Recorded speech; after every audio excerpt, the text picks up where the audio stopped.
and he was running. Really fast that one is. Holy buckets on it. Anyway, good morning, guys. It is 10 o'clock on the 21st of April, I believe.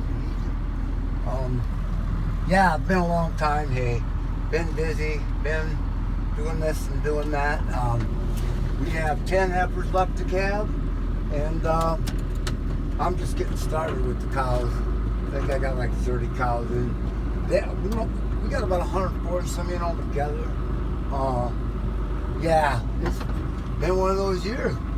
Thought we had it nice. All the snow was gone, and bang. So, it pissed Mother Nature off.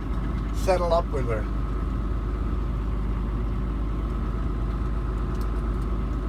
So yeah, that's what we've been doing. That and maybe I'll wait for a little bit. Well, that cow's ugly twice. Stop. What happened to her?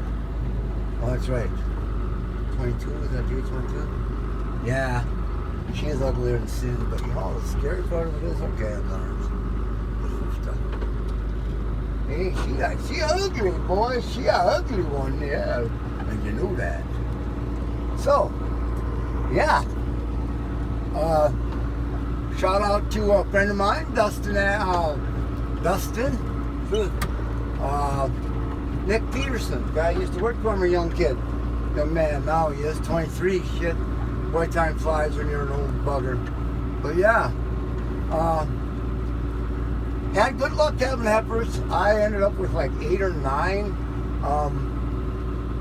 1682s, basic 1682 calves, which is cool.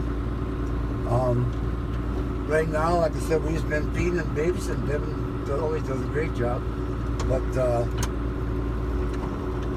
it's just kind of how it goes. I made a major decision a while back, and I'm going to start retiring. Now, a lot of you guys that know me, I can hear you snickering, going, "Retired from what? You never did do anything." And you know what it is what it is. Later, guys, I have to get moving. I will check in with you. Please like, subscribe, comment, and like, subscribe, comment. It's a long time. Holy smokes. Okay, I'll get back to you. I see a calf from my house to make a little video later, dudes.